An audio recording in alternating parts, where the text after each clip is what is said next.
Ro'zaning qon hujayralariga ta'siri. Agar bilsangiz, ro'za tutishlaringiz o'zingiz uchun yaxshiroqdir deb marhamat qilgan Alloh taologa hamd va sanolar bo'lsin. Ro'za tutish ovqat hazm qilish tizimidagi bir qancha kasalliklarga shifo bo'ladi. Ro'za miya va yurak qon hujayralarini faollashtiradi va tartibga soladi. Ro'za ortiqcha vazndan xalos etadi va tanadan zaharli moddalarni chiqarib yuboradi. Tibbiyot xodimlari aytadilar: ro'za qon hujayralarini birinchi kundan boshlab yangilaydi. Qon hujayralari va dangasa hujayralari faol ishlay boshlaydi. Ro'za tutish butun tanani tozalash amaliyotidir. Badanga yiliga bir marta shunday parvarish juda muhim.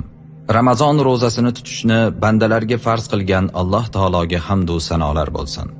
Olib borilgan tadqiqotlarda ro'za qon bosimining ko'tarilishi bilan bog'liq 100 dan ortiq kasalliklarga davo bo'lishi aniqlangan. Xususan, ro'za qon bosimining ortishi, qandli diabet, surunkali astma, nafas olish, yurak, jigar, allergiya, surunkali ekzema, teri kasalliklari kabi juda ko'plab kasalliklarga shifo bo'ladi. Ayniqsa ro'za yurak saratoni, miya xurujiga qarshi samarali sanaladi. Rasululloh sollallohu alayhi va sallam ro'za qalqondir deganlar. Olimlar ro'za hujayralarida to'plangan zaharlarni davolashning eng foydali usuli degan xulosaga kelishgan. Hatto g'arb davlatlarida zamonaviy tibbiyot muvaffaqiyatsizlikka uchragan ayrim kasalliklarni davolashda ro'za orqali davolaydigan markazlar samarali faoliyat yuritmoqda. Iftorlikda xurmo iste'mol qilish jigar faoliyatini tartibga soladi. Xurmo jigarda to'planib qolgan zaharlarni yo'qotuvchi eng yaxshi tabiiy dori hisoblanadi.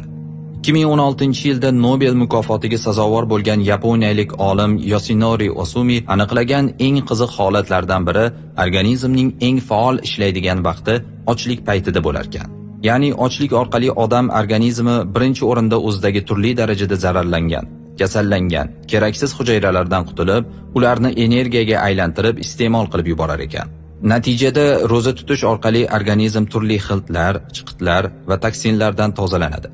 Shuningdek, bu jarayonda yo'q qilingan zararli hujayralar o'rni yangi yosh hujayralar bilan qoplanadi. Tana yosharadi. Ro'za orqali ruh gunohlardan poklanib yengil bo'ladi. Organizm ham tozalanib, yangilanadi. Bir so'z bilan aytganda, ro'za tutish orqali bir necha yillar davomida erishish mumkin bo'lgan ijobiy natijalar bir oy davomida qo'lga kiritiladi. Ro'za butun tananing faoliyatini oshiradi va ortiqcha yog'larni kamaytiradi. Ayniqsa ro'zador masjidga ko'proq yurib borsa, sog'liq uchun yanada foydali bo'ladi.